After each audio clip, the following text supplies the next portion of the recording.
With that, we shall now begin with the panel discussion. I see that the timer has also been reset. So, ladies and gentlemen, we've heard Matthew take us through this interesting presentation where he spoke to us about the data effect. And when we actually get to dissecting the data effect within organizations, the one effect that all of us are currently actively looking at is how do we make data work for us? And within that entire gamut of making data work for us comes this aspect of analyzing the data, having the data available, and of course, you know, how do we drive decisions with data? So all our decisions actually become data-driven.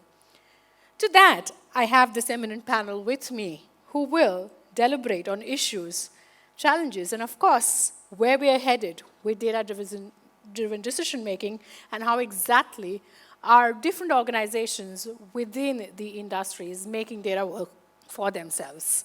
So I'm going to delve right into my first question that I have today. I'm going to begin with Dr. Shivani, to begin with the lady and to ask. Dr. Shivani, like we said that we're using data and harnessing data to drive smarter analytics, smarter decision making, smarter insights that can be drawn from data. What exactly could be the approaches that organizations could employ to leverage the data and drive strategic decision making?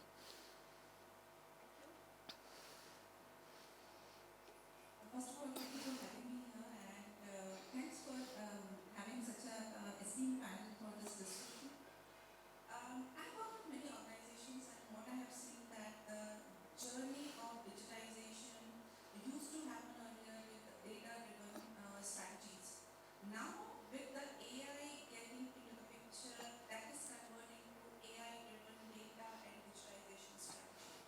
When I talk about AI-driven, it has multiple layers into that function. One is the data digitization itself, that your data needs to be digital. I work with one of the vertical as agriculture, where digitization has not reached. So the journey starts from converting your hard data to a digital data. That is the first step. Second, thinking about connecting the dots of the data in one platform. So either it is omni-channel data, either it is multimodal data, either it is multilingual data, either it is data coming from all different digital channels, bringing that into one platform. That itself is a massive exercise. For example, at the other vertical I work with telecom. So bringing the data into platform where you can touch and do activities with that data, which is the AI and analytics function, is another problem which we are trying to solve with the help of cloud and cloud native technologies. So once you have data in one space, you require the platform which can be used to run or build programs for AI and AI solutions. So that is the structure which someone has to think through and create in order to probably build AI models, Gen AI models, deep learning, ML models, etc.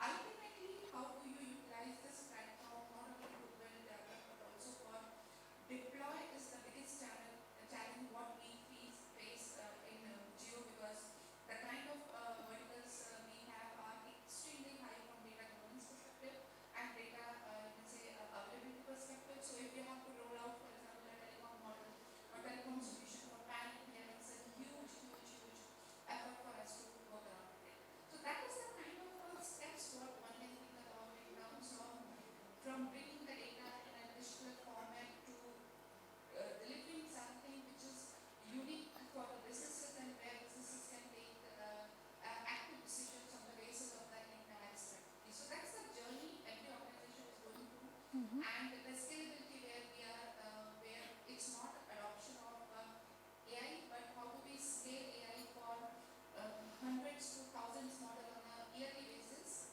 That's the place where we are at this point of time in the digital journey. Brilliant. From that side of the table, I'd like to come to you, Nitin, with the same question. And you represent the financial services, side of things, being with a payments company. Can you tell us what are your approaches to driving data-driven decision making?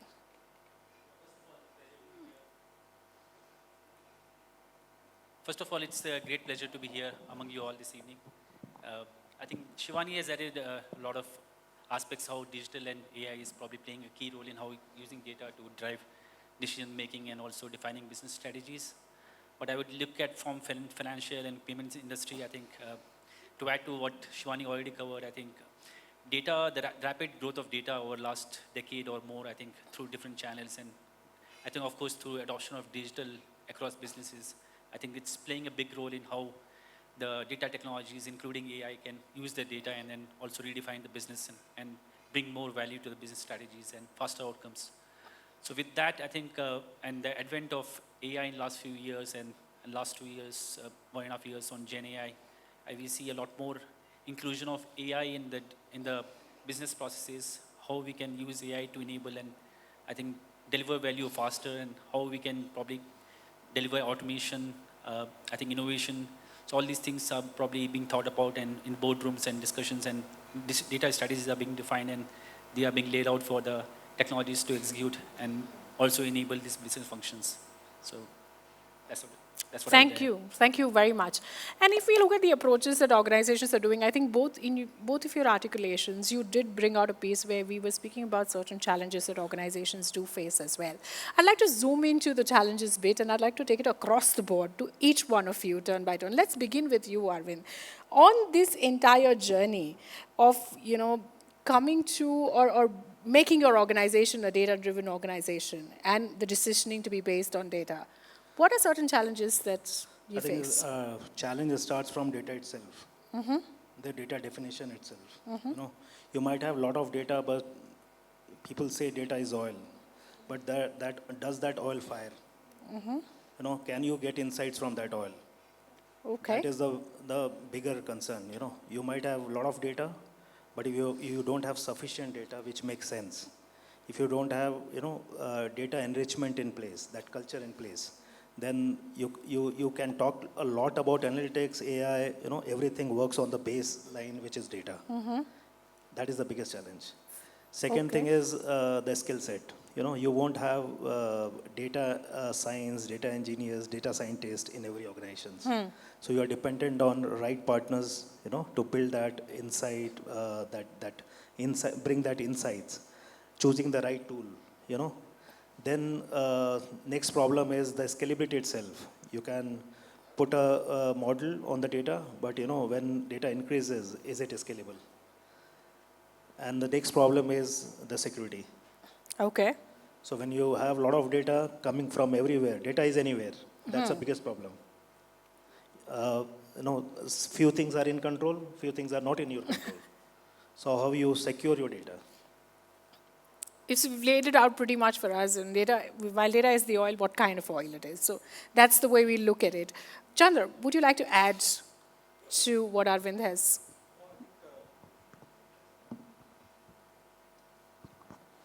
Okay, so first of all, I think, thank you for this opportunity. I think this is fantastic in terms of the panel, the way they started off.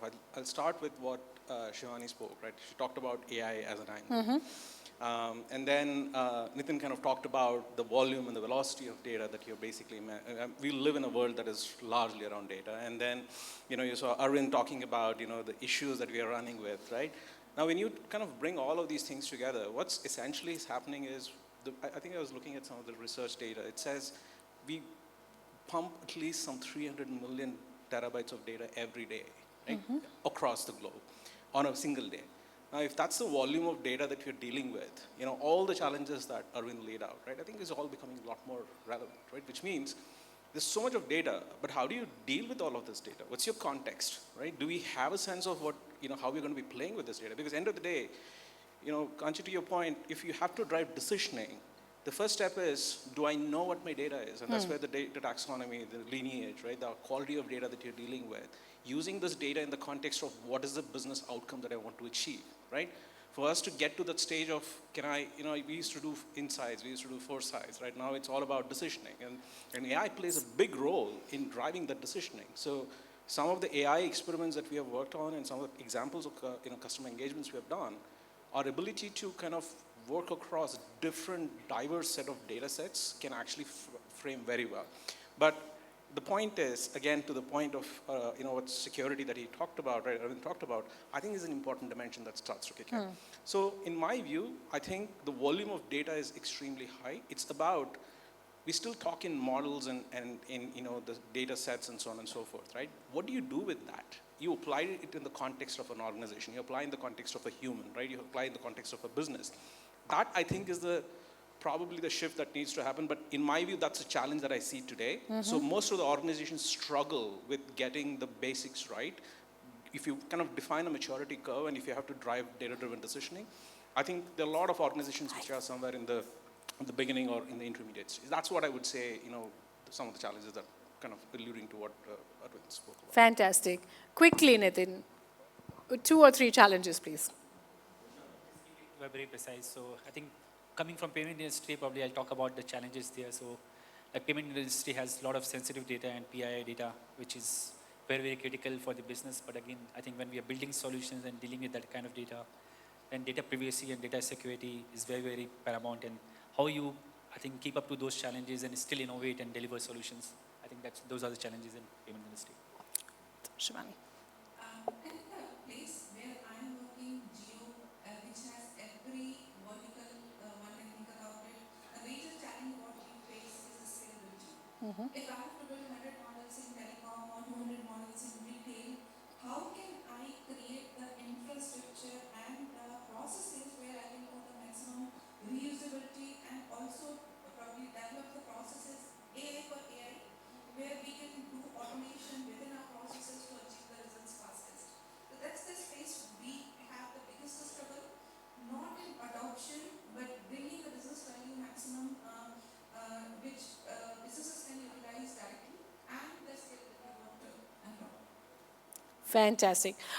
Chandrakant, what we are discussing is challenges that organizations face when, actually taking data and utilizing it to drive decisions.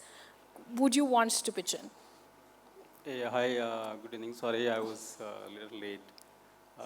So I'm Chandra. I lead the data analytics team for Boeing India. I think the question was more around data privacy and basically the security. I think for the companies like Boeing, so that becomes one of the trivial thing that we have to start looking at when we are adopting AI. And the reason for that is like anything that can happen with something like with the aircraft impacts a lot of people, right? So it's very, very trivial to look at how we actually adopt the technology and how well we actually make sure that there are no security issues and kind of things. That I think that's one of the important aspects that we look at. In fact, even I think we see that a similar trend in the industry with the GenAI adoption that we see now, with a lot of concern around data security being one of them.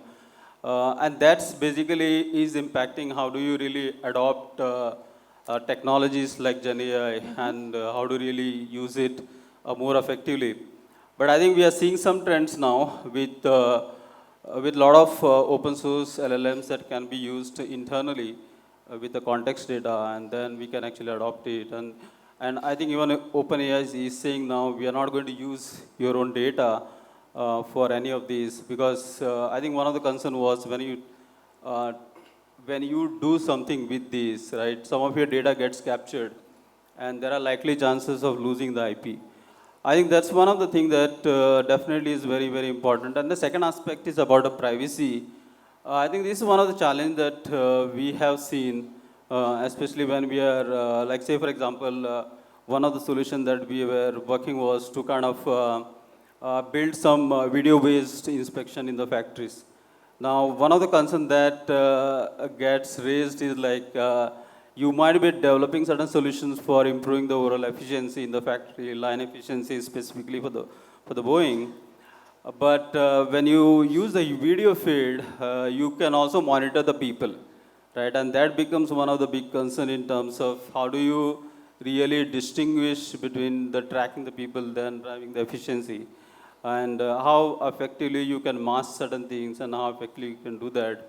And that's something that, and there are a lot of regulation that comes into picture, right? When you look at the privacy, there are a lot of European regulations and other things comes into picture. So it's very important to look at all these aspects and strategize your overall solutions to address some of these. So that's what I'm saying. Thank you. Thank you very much. So across the board, I see that, the volume, the variety, the veracity of data, of course, has a two-pronged effect, can be an asset and also a challenge for organizations, depending on the shape and size that it comes in. Sanjay, I'd like to bring this to you. And, apart from this, we've also touched upon the privacy and security concerns. While I had two different questions for you, now I'm going to combine two to ask you your opinion on both aspects. We've laid out the challenges, and I'd like to kind of touch upon how do you see, Hitachi coming in with solutions to solve some of these challenges for organizations and address them. And once you're done with that, I'll bring in the second one. Thank you. It's a pleasure to be here. If I look at all the challenges that have been shown, and if I combine all of them in one sentence, what CIOs and experts are saying is that a lot of time, effort, and money is going to keep the lights on. Very little is left for innovation and data monetization, and that's why sometimes businesses are not seeing that. We at Hitachi Vantara believe that there should be a very structured and proper data strategy at the enterprise level that will help. And there are multiple stages to that. The first stage is to have a very strong data foundation, keeping in mind all types of digital data. That's structured, unstructured, semi-structured data, and you need a different platform, different technology, and different strategy to manage that. If you do that, the data silo problems and other problems are easily accessed. Next problem is the quality of the data. If you look at transactional data, the quality of the data is very much in control. But 70 to 80% of the enterprise data is unstructured. And that data has a quality problem. Even discovery of that data is a problem. Forget about analysis. So enrichment of that data with the tagging, with metadata to make it discoverable and participate in the analysis is one of the things that most of the organizations are doing, and we are working with them to make it happen. After having done this, you have structured data, unstructured data, and things like that. The data blending across these two, which is blending of business data with human data and machine data, brings in a very different value for the business. For example, bank used to have a 360-degree view so far. That was a view of a customer across the product that customer is buying and delivery channel that's being used. But today, they are blending the data across online behavior, apart from product and transactions, online behavior, locations they visit, reviews, sentiments, interactions, and they get different view. That helps us get a better insight, that helps them define better customer acquisition strategy, go-to-market, product strategy, pricing, and things like that. That helps you start monetizing the data. Few other things that are happening in the space, that is a evolution of what is called data product. Instead of different functions in a bank, for example, reinventing the wheel to create data sets that can be used across the enterprise. Concept of data product that gets created, like Customer 360 is a data product, created by the organization, by a valid department, and reused by others. That is bringing the speed to the data monetization. And last point, data agility. Businesses can't be agile if data is not agile. Data agility means that empowering the business users, consumers, to become self-sufficient and being less dependent on IT for preparation of the data and execution and analysis of the data.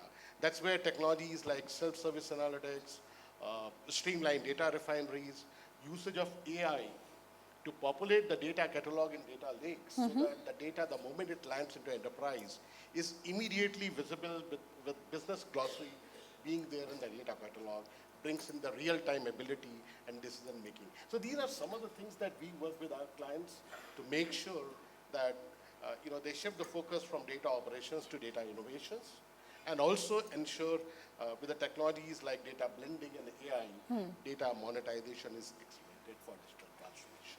I think perhaps as organizations, we all, towards the end, or have this strategic goal of driving monetization through data and making that one of the biggest assets. Having said that, the second question that I wanted to bring to you, and across the board, we also saw that, scalability and flexibility was also brought out as a challenge in terms of, how data can be used and how to drive decisions along with that. And of course, we've also seen that organizations' needs keep evolving as they embark on this journey. How can we address that? When you're talking about digital transformation, the data challenges are 10 times or maybe 100 times different. It's not only about scale, which moves from terabyte to petabyte. It's also about how do we manage petabytes of data from all angles, like management, protection, recovery, compliance, regulations, and all of that. Industry-wide, I'm seeing a trend where CIOs prefer a platform-centric approach to manage big data rather than manual software add-on layer-based approach. We build platforms which help offload some of these functions to the platform in a native way that shifts the burden of the CIO from a data management perspective, data recovery, data protection, data compliance, to the platform, and then make that is also scalable into multiple petabytes. Apart from that, security, data privacy, and all of that, when it comes to all of these, the facility should be there at the platform level to protect the enterprise from these attacks as well as much as possible, and quick recovery from an RTO perspective. Fantastic. So that kind of ticks all the boxes that we would ideally have on our checklist. With that, I'm now going to shift the focus of the conversation to another subject that is particularly of interest, and I'd like to delve into this one. And to begin with, I'd like Chandar, you to come in. What are some of the initiatives that organizations should undertake to enhance collaboration? Because that is one piece that we need to address when we're all focusing on integrating data insights to drive decisioning. Absolutely. I think one thing that I would say is, especially with AI coming on board, right, in the last 18 months, ChatGPT kind of made it famous, the whole generative AI. I mean, AI as a subject used to be there many years. It used to be in the realm of the data scientists. But I think two hypotheses that I would position, right? One, I think with ChatGPT, I think everybody is now a data scientist. So AI has now become into the realm of mainstream. And something that has enabled that is, I would say, cloud. So cloud plays a massive role in that, and every one of the product vendors, OEMs, ISVs, name it, hyperscalers, everybody is actually building out massive amount of investments into AI, right? Now, with that said, I mean, it's more the hypothesis, but from a collaboration point, right, I think if you see the world has shifted, we are becoming more converged as an industries, right? You use massive amounts of data, but then how do you use the data for you to drive decision? For that to happen, you can't have, I mean, while organizationally you're structured with business units and, your customers' data, internal, right? You're working across business functions, so on and so forth. It's imperative that you actually start bringing all of these functions together, right? And to basically make yourself a much more nimbler enterprise. And I think one very interesting point that Sanjay touched upon was this concept of a data product. The idea is what you're building once, you're able to reuse that and make it available again and again, right? That's your effectiveness in terms of how you would be able to address some of the resource challenges that Arvind kind of talked about, right? Like you can't have, today we don't have massive amount of dollars to spend or money to spend, right, on building things. So when you are in a world where it is extremely dynamic, it's important for you to see that you are able to maximize the investment's value. And for you to do that, I would say the biggest challenges or addressing of those challenges would be to drive that collaboration. And one of the biggest ways of how you would do that would be, to implement a data product. Yeah. Brilliant. I'd like to bring it to you, Chandrakant. How do you address collaboration? Yeah, and that's one of the big challenges. So I basically, most of my career is in the engineering. So if you look at from the engineering perspective, right, you have various functions like say engineering, supply chain, manufacturing. And over the time, if you look at how the legacy systems are built, every organization has their own boundaries then when they are actually dealing with their own systems. And they are very, very kind of, they want to keep their system intact within that. So one of the challenges is like, how do you free up the data and make it available at the enterprise level, right? So that's one of the big challenge that we had. And I think one of the solutions for that is to kind of have a platform that actually can be like one level above your rest of the individual functional level systems and have a mechanism to flow the data into the platform. So platform would actually be more like your data layer for every consumption that you have. And then you build your solutions on your top level, which will consume the data from your platform. So platform could be your warehouses, could be your cloud-based solutions. It could be any of that, right? So, but it has to be in a way that free ups your bedrock systems and have all of the data available at the enterprise level. So that's the strategy that we have been working towards. There are in that there are a lot of challenges and we can talk at length, but I think very high level is to kind of mature this as a platform so that you have the data available for everyone to work and build solutions. Fantastic. So you have a layer that takes the data and feeds it upwards. Brilliant. Coming to the next aspect, and I'd really like to understand how organizations measure the impact and the success of these initiatives that they take around data-driven decision making. Shivani, what KPIs are most important? It's a very good question, and that is the one area where we need to have clarity before we define the strategy in terms of how we are going to measure the success, because it doesn't come overnight. It has its own journey. The data has its own journey. Cloud has its own journey. Data science has a little longer journey than rest of it. And if the KPIs are not well defined with the timely manner, people don't see the real success of these initiatives, which are very big. And I'll give example that, see, everyone wants to see that increase in top line, decrease in bottom line, and increase in customer experience, which are very basic for no matter which industry or which particular technology we are talking about. But think about, as I think we're hearing from the fintech industry that the one, the security and you can say compliances are very strong there, but customer experience is not that finest one can think about it. So if I'll take one example. The way we used to measure success of customers was how many customers we have in the organizations or how much money they are getting in, right? But the customer experience was being neglected for a very long time. This AI-driven data journey is the one place where customer experience is getting enhanced, and that's the place where it's spending a lot of value now, because that 2-minute noodle to 2-minute loan, right? That has been possible when all the links have been connected really sharp, really well, and we are able to run from data, you can say, collection to solutioning to giving the final output to the bank and then giving the value, right? So that's the landscape, and every industry, every organization is at a different space. Maturity is different, so the KPI needs to be defined on the basis of their existence, not what other companies are doing, right? So many companies, even adoption is one of the biggest KPI, that how many people are going to actually use your solution.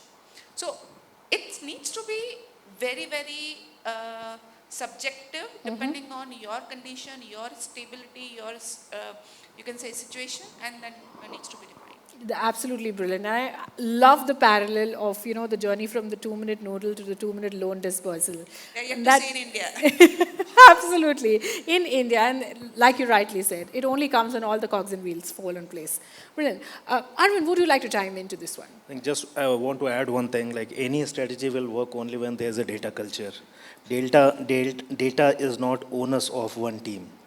Data Absolutely. is ownership of everyone. Then only your success will come. The success can be measured only when you start looking all the results through data, not through gut feelings and reports, half-cooked reports. Perfect. Look at it from the lens of data. It's look it from data. What data is saying, that will define the success. Fantastic. Sanjay, I'm going to bring this to you, and then we've heard how organizations are going to measure the success of such initiatives. How is it that Hitachi Vantara can be partners in progress for organizations in leading up to measurable and effective data-driven decision making? You know, Dr. Shivani brought in very important point. The journey can be different for different organizations, and challenges could be different. I'll share one experience. This is with one of the leading hospitals in India. There was a discussion around how they should measure and what should be the KPIs built around. They said for hospital, the KPI should be certainly around the patient experience, wait time, how many tests you are able to do in a day, let's say MRI scan, and things like that. And we minimize human intervention. So we have a concept of what we call it discovery workshops. So we did discovery workshop to understand their systems, process, human intervention, and finally the report. After a few weeks of effort, analysis, which included not only the data analysis, but people, the behavior, the processes that are followed, we could come up with a report that improved the MRI utilization by 30% in the organization. They were able to do 30% more MRI scans. The waiting time for patients reduced by 20%. And from a feedback that they got, the experience or the patient experience was very good. During the process, we also figured out a lot of gaps in the maintenance part of it, and we bridged that gap. And over a period of time, it was realized that the downtime, planned, unplanned, all of that reduced by 10%.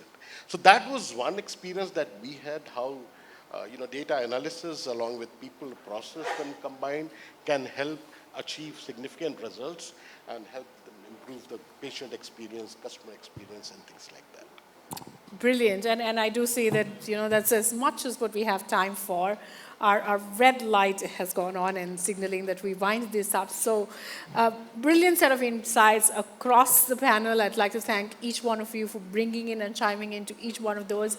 And ladies and gentlemen, as we've seen, while data comes in different shapes, sizes, and from different sources, it's the intelligence that we put to it and how exactly do we make data work for ourselves in driving decisions in what we are looking at across the board, and that's the common thread that binds us to drive outcomes and align with our business objectives. Thank you to each one of you for this brilliant set of insights, and I request the audience to join us with a round of applause for all our panelists as well.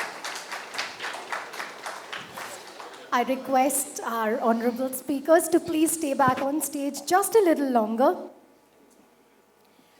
May I please invite Ms. Kanchi Shah to kindly present each of our speakers with a planter in keeping with the Green Initiative.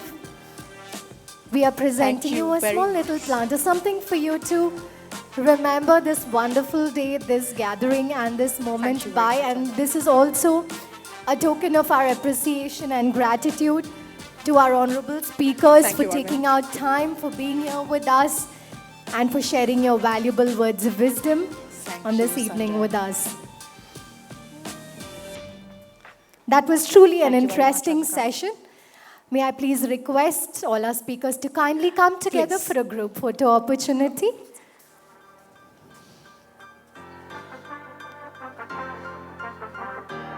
Ladies and gentlemen, let's have a round of applause for them, please.